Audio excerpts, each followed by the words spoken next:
Perfect. Hello, my name is Jason Dong. I am a independent e-mobility expert based out of Brussels. Today, I have the lucky opportunity to moderate this very interesting webinar on a comprehensive roadmap for V2X integration in Europe. This webinar is organized by the Platform for Electromobility. The platform is a coalition of industries, associations, and NGOs for the development of sustainable transport modes across Europe. I would say this topic is very timely, as we both have this topic has been gaining momentum across Europe, in Brussels, in Germany notably, and is crucial for helping consumer uptake of EVs and where we see the evolution of e-mobility and the energy sector integrating further. So the speakers today will have a range of speakers talking about the benefits of V2X, the enablers, and more about how we manage to get a coherent regulatory approach to V2X, or V2X meaning really vehicle to everything, really integrating into the grids. The audience will have the opportunity to ask questions after each speaker, but this will be done at the webinar, and I will look through the chat to see if there are any questions. So please feel free to put your questions in the chat. And so we can, I believe, kickstart this off with the first speaker of the day. If we can go to the next slide, Theo. I can briefly outline who we have actually speaking for us.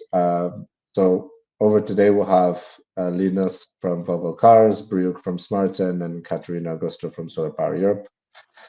So Linus is actually a product lead manager at Volvo Cars, and he is going to kick us off with the first part of our segment where we'll talk about the benefits. So Linus, can you tell us more about how V2X, from your perspective as an OEM, how can it reduce the strain on the grid, and how can it make the grid more resilient on the one hand, and largely what are the benefits for grid operators and how it can help them save costs?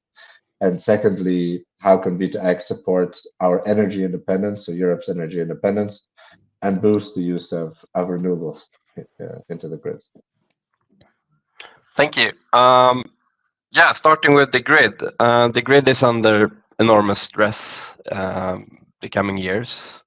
So we're basically electrifying society. So consumption increases in general. Heat pumps are getting in. Electrification, of course, electric cars, electric industries, hydrogen production, all of that is creating a perfect storm for the grid, basically, combined with renewables and the intermittent production that they bring as well. So a lot of investments need to be done with the grid. Everyone knows that. What we can do with V2X and with flexibility in general, I would say, is to reduce that investment going forward, because the grid is at its maximum capacity a few days a year.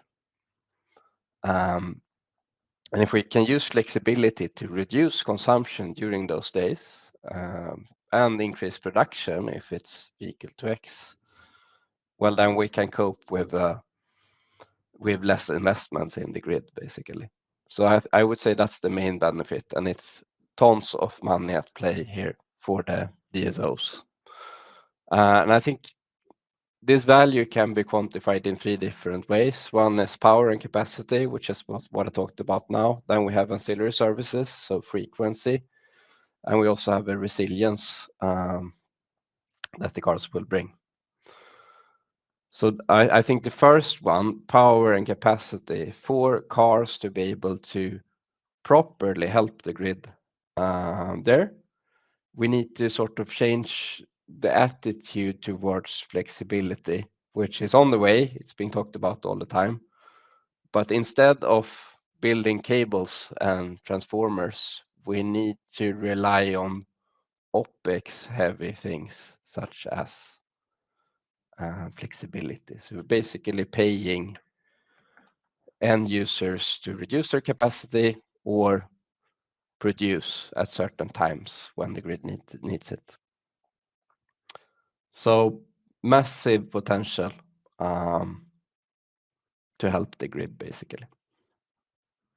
And you can see numbers in different reports. We're talking many billions of euros that can be saved. And that's the grid. And now you asked the second question at the same time. Yep, which is energy. And I think this is where most people start when they think of this kind of technology. They start with renewables, which is very important, maybe as important as the grid. So we're rolling out solar and wind at a fast pace across the world, which is great. It's cheap, it's green, it's commodity light, so to speak. You don't need to fuel them with anything. Nature is already there. But there's one big downside, and that is that the production is intermittent, so they don't always produce. What we can do then with electric cars going forward is that we can charge them whenever sun is shining and wind is blowing, and start discharging when that is not the case. So during the peak hours. I also want to add here that if you compare to a stationary battery, the capacity to do this under the really critical days is bigger with vehicle to grid. Because you cannot cycle that battery too heavily every day, every year, like you can with a stationary battery or other forms of energy storage. But you can have a massive amount of energy a few weeks a year. And the cars can really support the system in that way as a backbone to make everything work. Perfect. Are you able to tell us a little bit more about what are the concrete advantages that V2X offers EV users? And this is another point. You mentioned flexibility. You mentioned ancillary services. So to clarify, of course, flexibility, you can alter demand patterns through smart charging and charge, for instance, at night. Whereas V2X actually providing our energy to the grids would be, for instance, selling that, of course, through the utility companies. For Volvo Cars, which of that are you really pushing more of to your customers? And do you see kind of the full V2X, V2G situation where your customers are selling to the grid? Do you see it as a possibility today? Is that something you're offering today, or is it more still flexibility, so altering the demand and charging when it's cheaper in the night or cheaper overnight and cheaper during the day? Yes, long question, many, but let's start with the end user. So what we're going to see now the coming years is companies building up value chain that capture all of this potential that I talked about. And this is complex, so end users will not know exactly what's going on. But ideally, we want to build a value chain that captures all of this value and transmits that value to the customer. And when we get it right, we see a customer value up to 1,000 euros a year for the customer. It depends a lot on which country you live in, if you live in a city with a flexibility market and things like that. But quite a lot of money, which can finance your EV, basically. So we will see, once we get this right, we will see uptake of EVs increase due to this technology, which is great. And that is the main benefit for the customer. They will basically be able to finance their EV with this technology. And what we do at Volvo Cars, we do smart charging today, as you mentioned. We do it in our own app. We support third parties doing it through APIs, which is great for consumers. We have a concrete plan to launch vehicle to grid during next year with our new EX90, and then we will roll it out in different cars the coming years. And we focus on the home, so we will launch this in home solutions in chosen markets.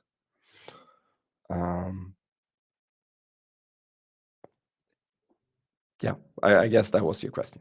Yeah, that was my question. I suppose I have just one last question, and then feel free not to answer it because I'm not sure maybe in your position, but right now, especially with the current situation of the e-mobility sector, do you see this as a threat to your investment in like V2G, smart charging? If we don't have enough drivers either buying Volvos, getting into e-mobility in general, do you find that will be threatening to how much money Volvo Cars has invested into e-mobility in the past years and is just still doing today? Are you worried about that situation now internally?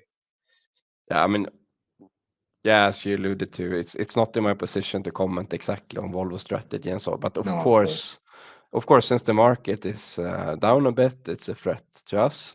We take that seriously. We're still doing quite well when it comes to selling EVs, and we believe it will turn.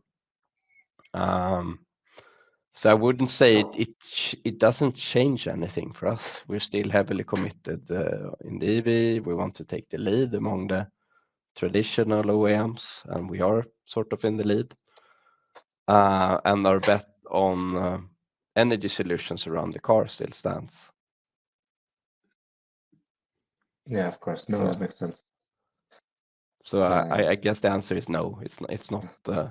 Of course, we want more sales, but it's not a major threat that makes us consider doing something different.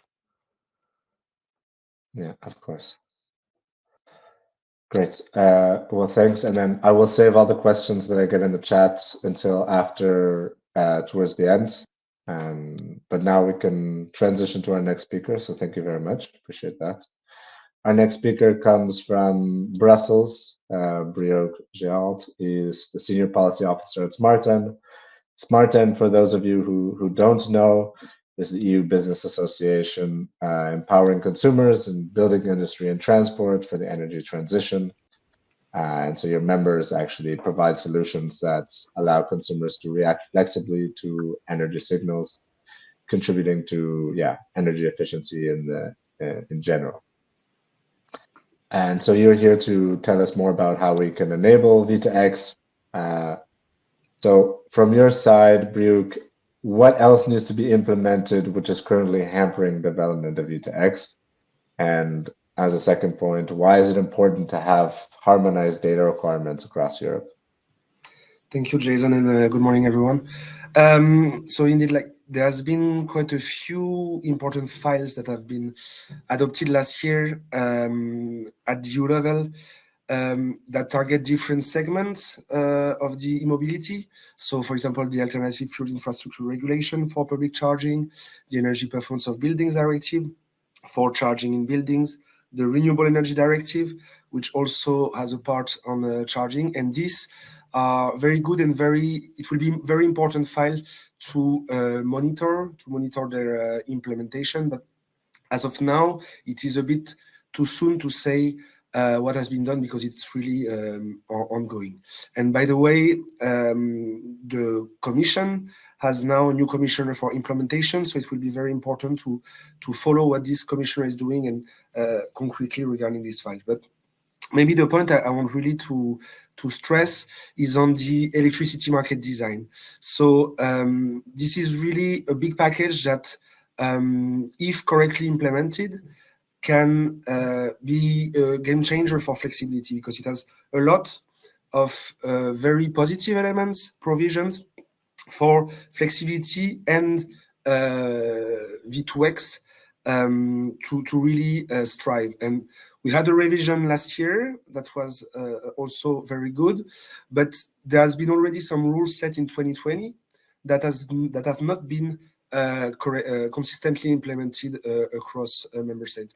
And as I said, and as said by Linus, it doesn't only concern V2X, but all flexible assets overall. So maybe just a few examples. For example, the rollout of smart meters, which is very important to harness the flexibility, is still very uneven in Europe across member states. You have some member states that are close to 100% rollout, and others that have barely started. And this can be really a big blocker.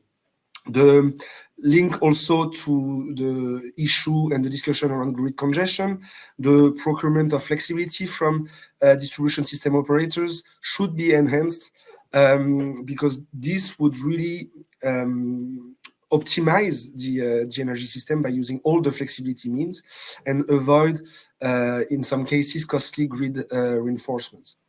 Access also to markets, for example, through an aggregation framework. So, like this type of company that pull different loads, and in the case of EV, that can pull the loads of EVs. This aggregation framework is lacking in many countries still. So it's a big barrier. And other barriers can be highlighted, such as, for example, high minimum bid sizes to bid in the markets, or the difficulty to aggregate different assets, and this is a big blocker for EVs. So on the implementation, I think this is one of the key files to implement. And the other, this will need to be monitored in the next year in this European legislature as well.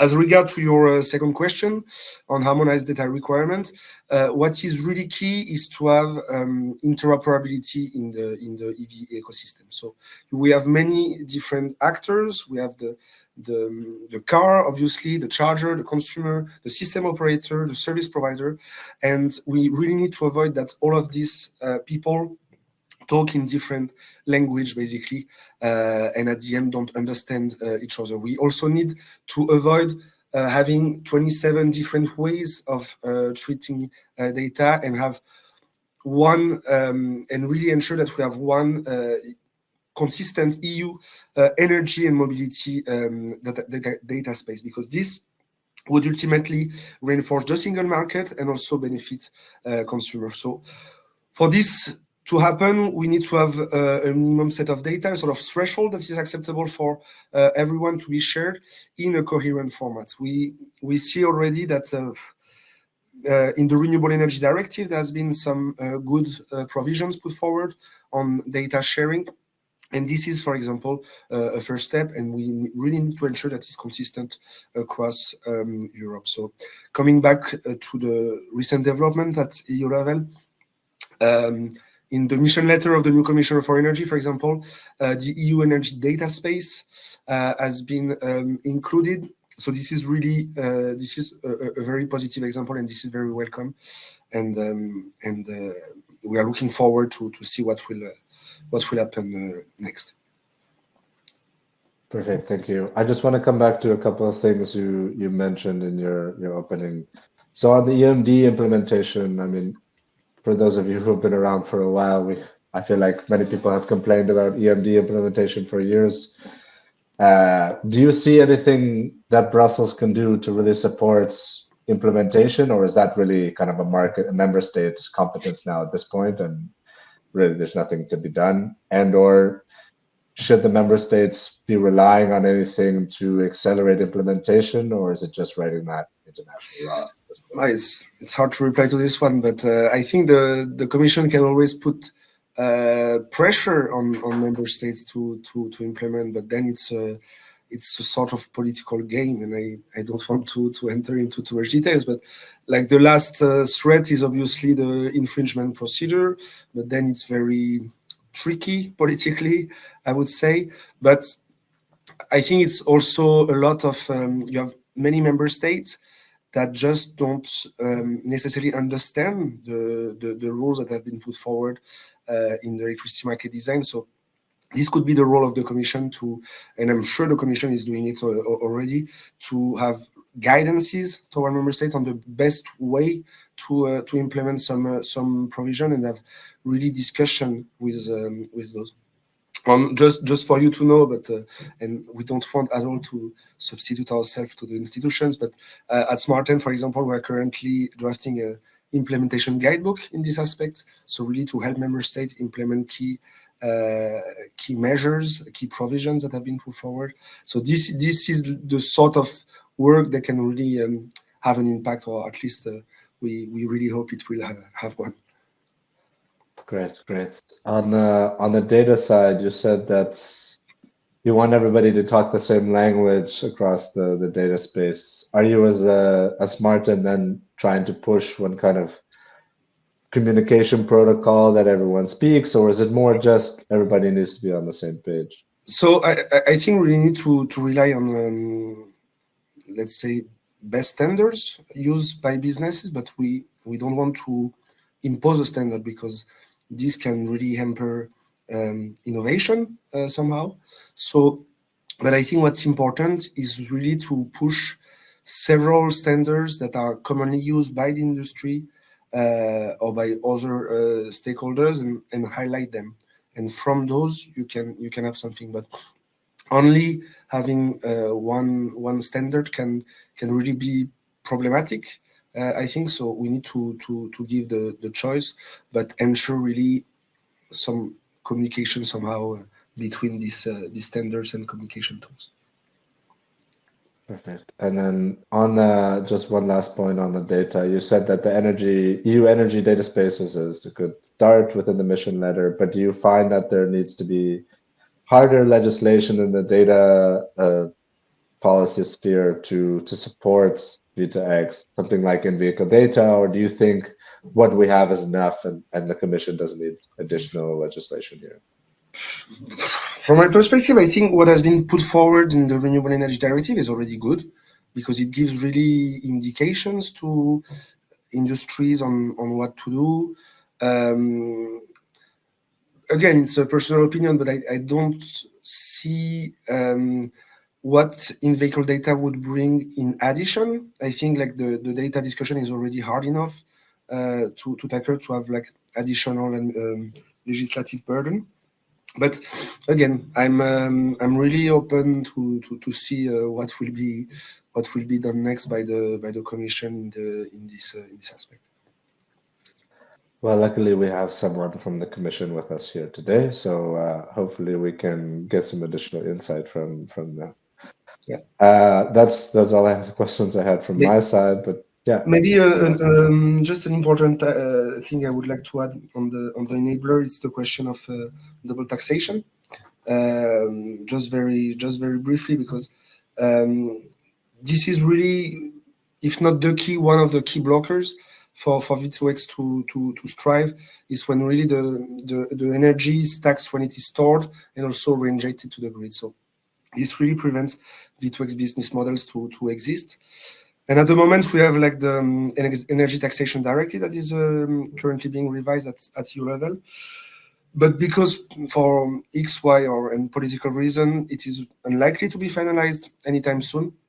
So we don't have at the moment any agreement between member states, and it's been since 2021 that discussions are ongoing. So I think, first of all, this should be a priority for the new Commission and the Parliament to push member states to find an agreement.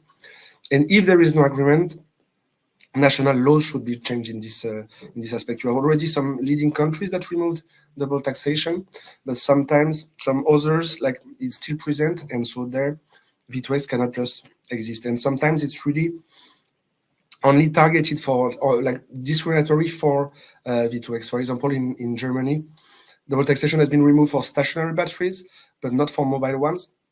So it's really a specific discrimination against electric vehicles. So this would be very important to tackle. This was my last point. Yeah, I definitely would agree with you there. From my side, I'm not sure what you think. So are you suggesting that, do you believe that the institutions will be able to get their act together, not the institutions? Do you think the council will be able to get their act together to finalize it anytime soon? Or should we just prioritize member state level and push countries to do it there? I think both at the same time. We can ask the Commission later on how they see the thing. But No, it seems very tricky. The conversation seems very tricky between member states. So I think we should prioritize both options and push them both at the same time. Yeah, that's a good point. Well, thank you for that last point. That was also, yeah, I mean, double taxation is huge. One of the I would agree, one of the biggest issues from a technical legislation aspect that is harming the uptake. But yeah, once again, I will save any questions. We've been getting some questions in the chat, but I will save them to the end, and then we can kind of bring everyone back on the virtual stage to answer them then.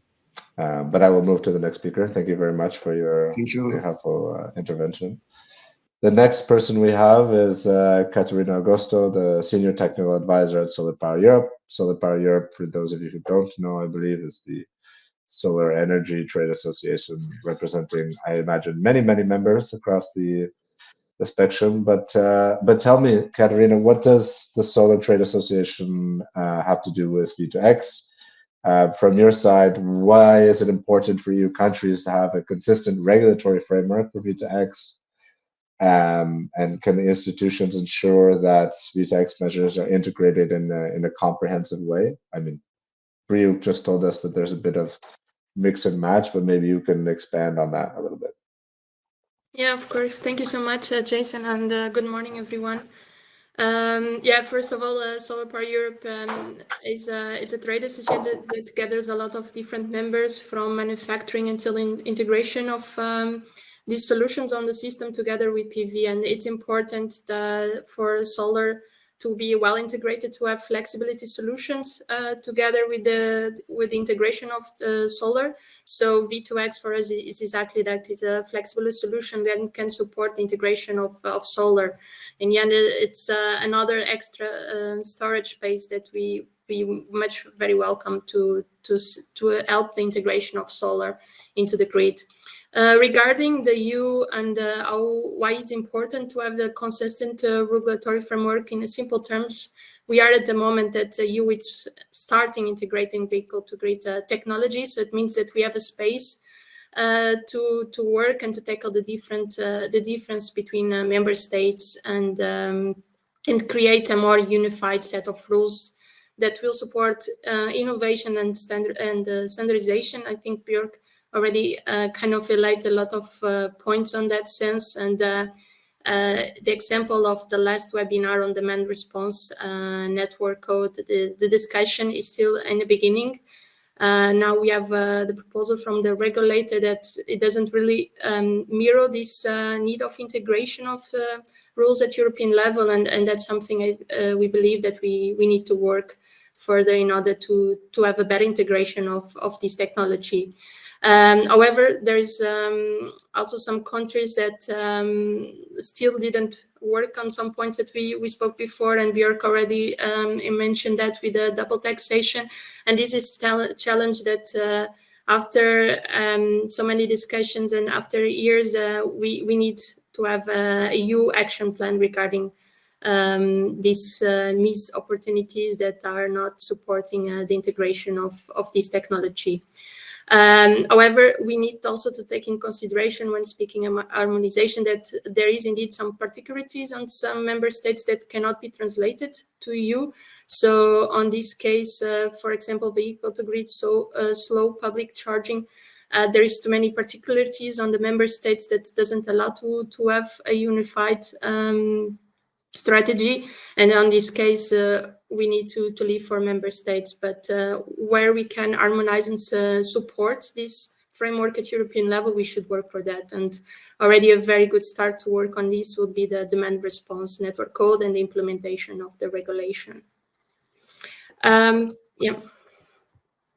So are you, if I understand correctly, would you be proposing that the Commission come out with some sort of V2X plan in the work program, some sort of legislation in this area, or more just a coordinated approach, as you've mentioned? Yeah, I would say more a coordinated approach. There is need of, I think we relied on this platform as members already, the good points that you need to take at European level and others that it cannot be taken. So we already give some clarity on that sense, and I think that's the way to go forward. And again, I don't think it needs to be a side action, but we need to alight on what we are already working, and the importance of not excluding, for example, on double taxation in some countries, specificities for station batteries and vehicle to grid. I think both are important for the integration of flexibility on the grid, so we need to take in consideration both examples. Perfect. Are you able just to also just a step back as well, elaborate more about solar's, let's say, the skin in the game from your perspective? Where do you see, how do you see solar really taking advantage of V2X? Is it more just that V2X generally integrates it into the grid, or what other ways in which you guys are investing further in V2X, just out to the business model of V2X? So let's say a lot of rooftop PV, it's growing on the last years, and now with the PBD, it will grow more. And we understand there is a lot of constraints on the grid. I also spoken on the first part of today webinar, and we see the V2X to be a support for this integration. As a rooftop PV grows, we need also solutions in terms of flexibility that can support this integration. So for us, it's clear that electric vehicles will have a support role on this. And that's why for us it's relevant to discuss the barriers and challenges on this technology in order to permit a smooth integration of renewables on cities. Yeah, of course. And then just, yeah, one final question as well. Do you think, why should V2X be included at all levels in city mobility and energy plans, and how can the EU support this? Yeah, indeed. So as I was saying, with these new changes, new files, cities are showing that they play a very crucial role on this integration of vehicles to grid. They are also having a more forward-looking plans and ideas in having a more clean air and cutting carbon emissions in different strategies, and this should be aligned with the technology that we are discussing here today. So already cities adopting zero emission zones and shifting away from petrol, gas, and wood heating. It brings the clarity that V2X it should also be included on the discussions. So on this platform, we are calling EU to adopt a merge of the sustainable urban mobility with energy. So transforming this mobility also to an energy plan. So we should have mobility and energy plans together and coordinated, because both will go along through the way of this energy transition, all the integration of these flexibility solutions into the grid and renewables. So we need to have a clear coordination here between the two of them. So it would be great that we have one plan where we can do this. And do you see, just out of curiosity as well, so yes, that's also very important. Do you see that more important, or kind of EPBD implementation comprehensively across Europe as more important to supporting this uptake? Yeah, the PBD implementation is definitely important, and I think it brought also points on different parts. We are looking at buildings, if we see a big consumption of energy, but there's also nowadays smart buildings and different solutions of smarting from electric vehicles, having a PV on the top, heat pumps. It can help to optimize the way that we consume energy on cities. So the full integration of these solutions together and coordinated will benefit from the way we are using the electricity system, and transit also to a more sustainable way of consuming energy. So I think all solutions are integrated, and we should coordinate them together on the electrification. And for that, we also have an electrification plan that was mentioned by the commission, the new coming commissioner. So we look forward also to see these supporting these strategies like a vehicle to grid. Great, thank you. So speaking of the commission, let's now go to our commission representative. Thank you, Katerina, for your helpful intervention as well. There's been a lot of discussion of what the Commission can do, what they should do, how they can support V2X. But let's now bring Claire Levasseur from DG Enner, the policy officer there, onto the stage to tell us more about what the work you've been doing in DG Enner. I think you've been busy over the summer, from what I understand, working with some member states on this topic exactly. So I'll let you take the floor to tell us more about this work that you've been doing. Thank you, Jason, and good morning, everyone. Yes, so indeed, maybe you can put the next slide. The mission of the new commissioner is dealing with electrification, but also with flexibility, with storage. So I can switch the slides, or Yeah, maybe you can switch the slides because I'm having trouble on my side. But it doesn't seem. It seems as if we only have that title slide as the slide for your. maybe I can share my screen, or I don't know if it's possible. Is that possible? Okay, but it's not a matter. I can also just speak without presentation. Maybe you can. I'm not sure, honestly, how you're able to do it, but maybe just elaborate and Yeah, sure. Yeah, so indeed the mission letter mentions the electrification action plan, but also that there is a need to advance energy system integration. Also, it mentions infrastructure, storage, and transport infrastructure. And also, there should be an initiative to boost the rollout of renewables and also on energy storage with a focus on demand flexibility. So there is a strong push towards energy system integration, electrification, and it is also consistent with the framework just adopted, and in particular the revised WED, but also all the texts mentioned by Brieux beforehand. There is also an action plan for the automotive sector that is in the mission letter of the commissioner in charge of transport. So maybe if we go back to the revised RED, so basically it entered into force last November. It has to be transposed by May 2025.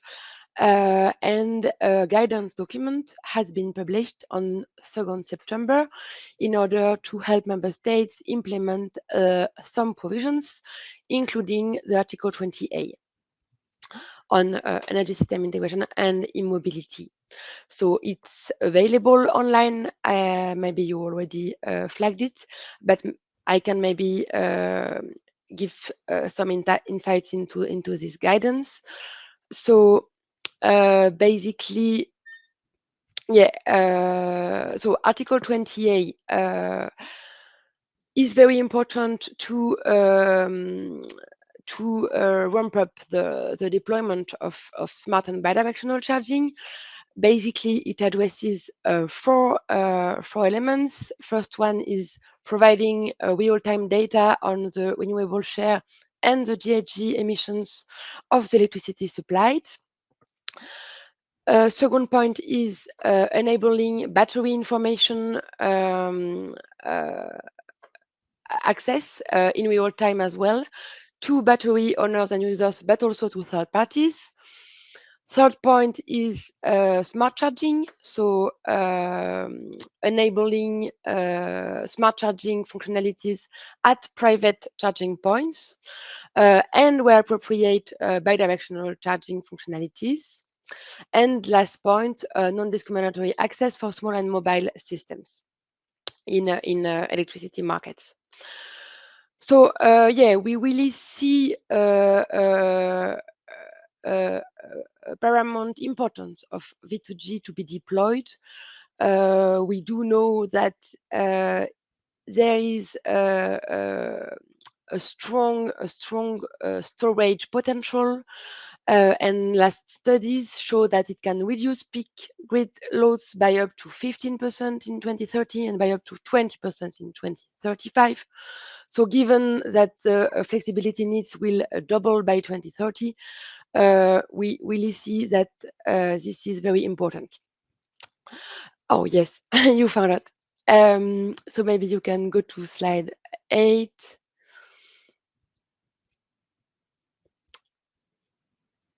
Yeah, again, next one. Yeah, perfect. And we also see huge electric system cost savings, and also, as you mentioned, benefits for the customer. So next slide, please.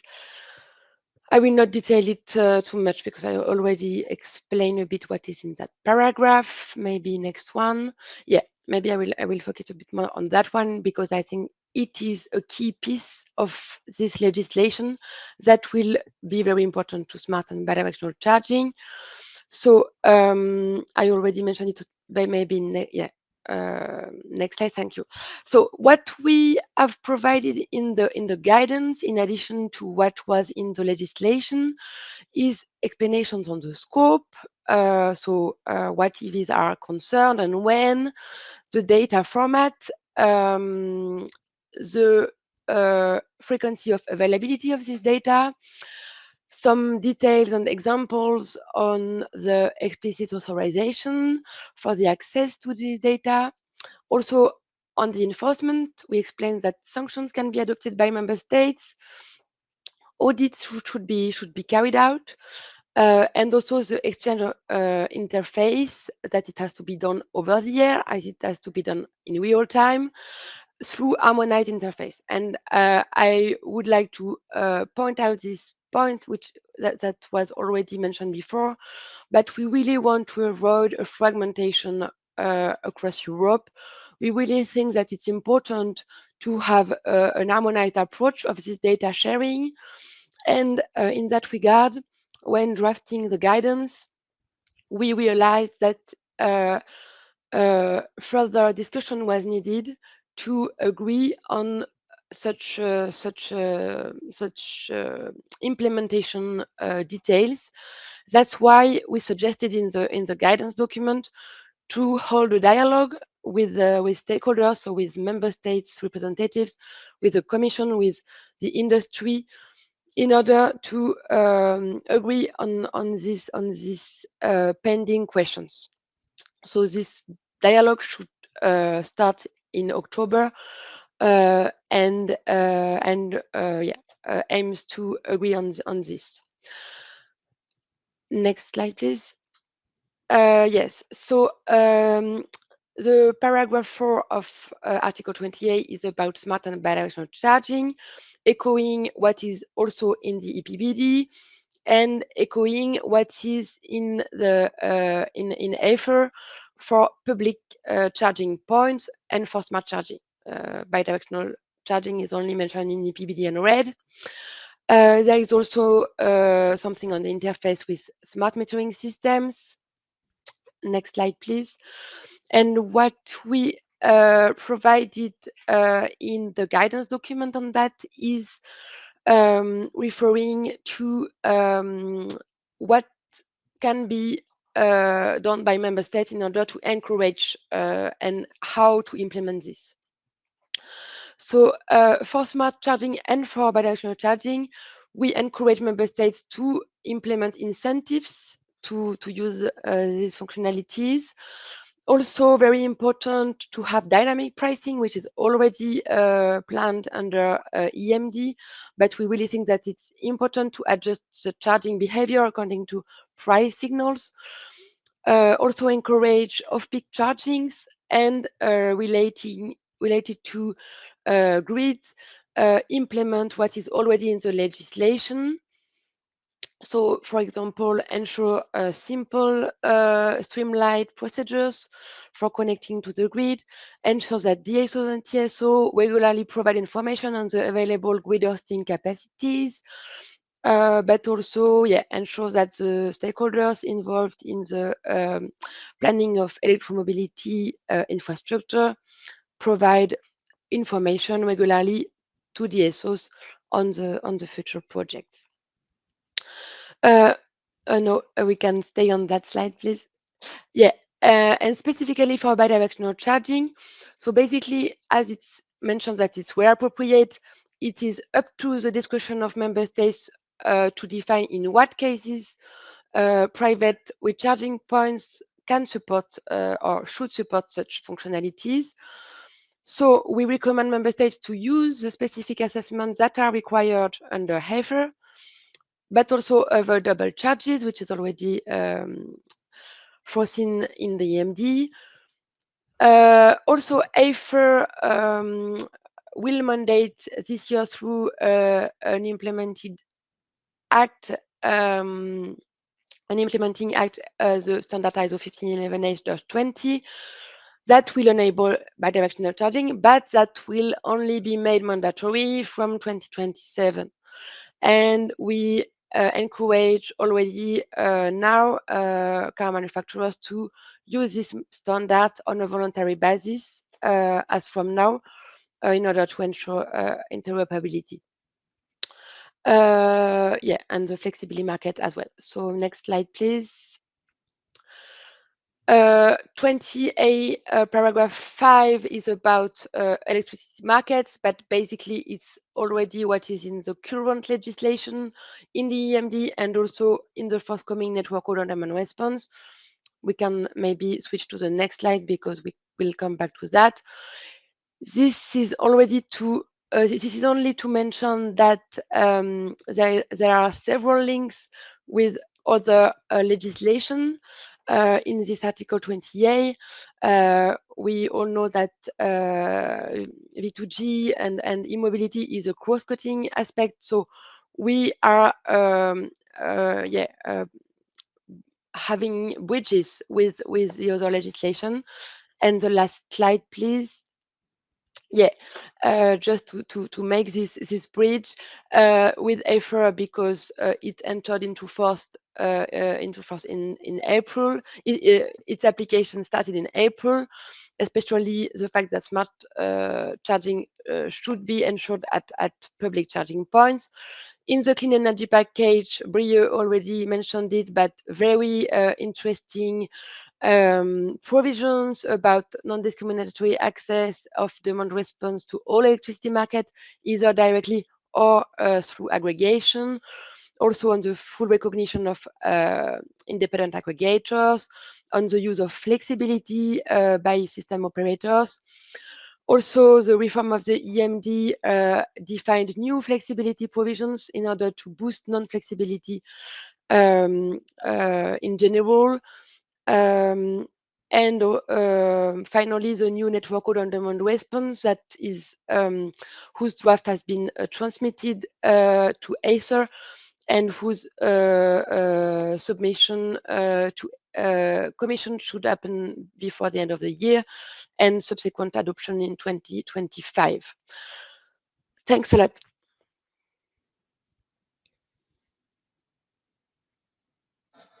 Thank you, Claire. That was very comprehensive.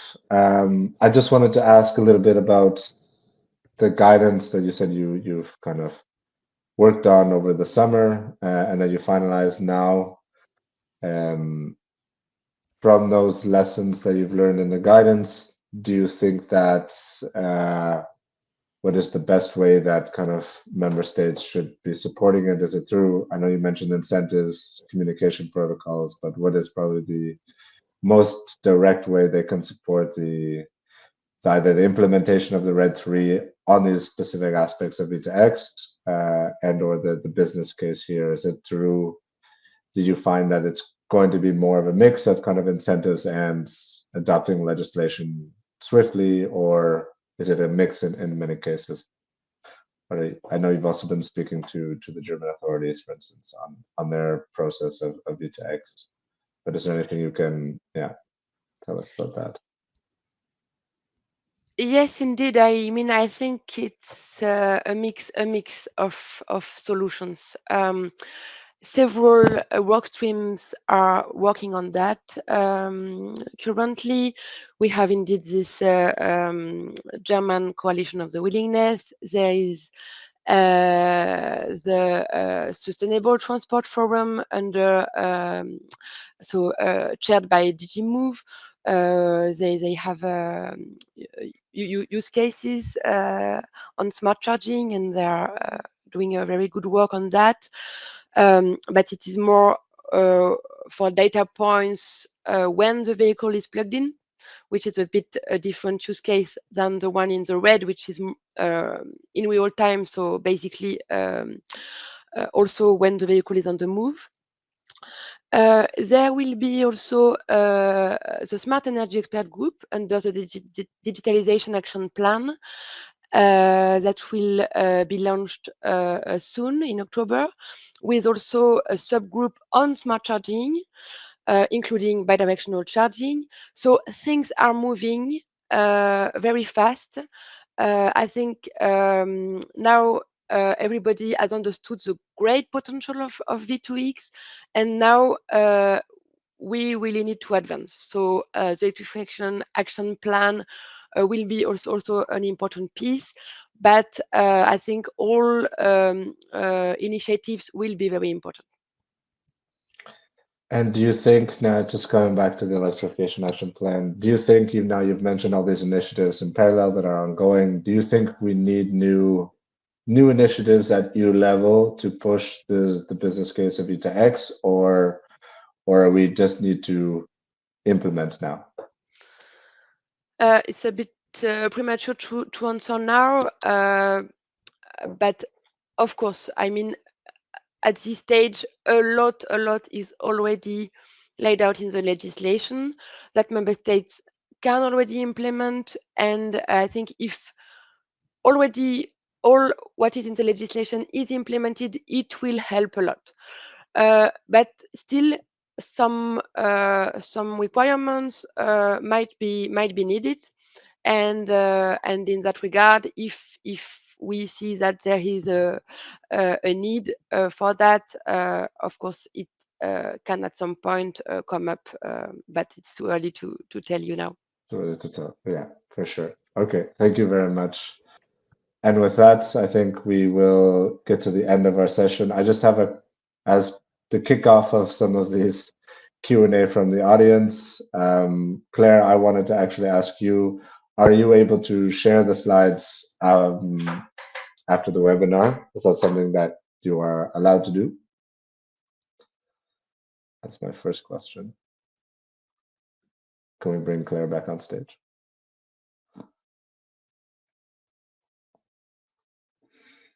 Theo? Or someone from technical support? Can we bring Claire back onto the stage?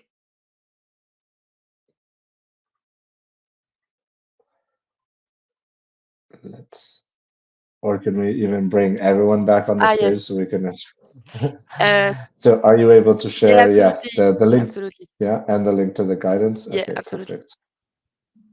And then now that I have you here actually as well, I think I know the answer to this, but I will ask it anyways. There is a question in the chat for you. Are you able to share the status of the demand code RFG process? Do we know when it's going to be finalized, the revision? And are you considering any points and suggestions from participants from the Grid Connection Stakeholder Committee on that? Do you know anything about that? I don't have further elements to bring on the calendar. Sorry, it's colleagues of other units dealing with that. So yeah. I imagine. I don't have the information. Okay, that's what I thought. Okay, so just going back to some quick questions from the chats. Linus, are you actually able to tell us if there are any Volvo models that have bidirectional onboard chargers today? Yeah, I think I mentioned it briefly. The EX90 that is being rolled out now has it, but it doesn't have support for it yet. There's going to be a software update which enables it during 2025. And then most of our future models will have it. And is there not this is another question. Is it not better to outsource the mechanics of bidirectional charging to the home chargers and not to have it in the cars at all? Yeah, This is direct line. This is an old question that always pops up. It's the AC versus DC question. Yeah. So in order to have all the logic in the charger, you need a DC charger. You also need things from the car, but the biggest thing you need is that the charger needs to be DC. And this exists. There are several manufacturers, as was mentioned in the chat. Volkswagen is doing that road. And there's many benefits of it. One being that you have higher efficiencies. But there's one big downside, and that is that the charger is expensive, and we can expect smaller take rates, basically, and lower volumes, which basically is not what we want if we want to support the grid. So what we do is that we support both, actually. So far, it's a proprietary standard, so it's only certain manufacturers, but we support both DC and AC going forward. And I think the big argument for AC is the cost. Yes, but then you have to deal with the aforementioned RFG demand code revision, indeed. Yeah. But we could have a whole webinar on that, I believe. We can. And I'm being pushed to close up soon. I just have one more question, and I think this might be directed best to Briuk, but can small assets like EVs really participate meaningfully in flexibility markets, or are they still just a drop in the ocean? Or maybe Linus and Briuk. I mean, like EV batteries are quite big, so definitely they can participate. But then, as I explained, it depends like the market access and the market's opening. But no, I don't think there would be only a drop in the ocean. When you consider, I think, for example, an EV battery, it could sustain like the electricity consumption of a house for several days. So if you pull the many EVs we have on the roads and that we will have like by 2030 and even after, it can really be a big asset. And the question also needs to be reversed, is that because of the grid congestion nowadays, EVs sometimes are just prevented to be charged. So like if they participate in the markets, it's also we ensure that the flexibility is used and that the consumer is rewarded and not penalized because he has an EV. So it's the whole it's the whole question to take into account. Perfect. Linus, did you want to? I agree. I mean, you can easily do the math, multiply the volume with 11 kilowatts, and then you get the massive power. And perfect. Yeah. And with that optimistic note, I would like to thank all of our speakers here today that provided very good insight into the uptake, the barriers, the benefits, why we need to really take a coherent approach. I think the Commission has heard it. Just Claire has taken it on board. She's provided her answers as to how the Commission is working on this as well. From my part, thank you to the platform and to Theo for inviting me to moderate this event. I'm very happy to have taken part as a moderator. And for all of those attendees that enjoyed this webinar, I'm sure there'll be more content on this in the future. And thank you all, and have a great afternoon and the rest of your week.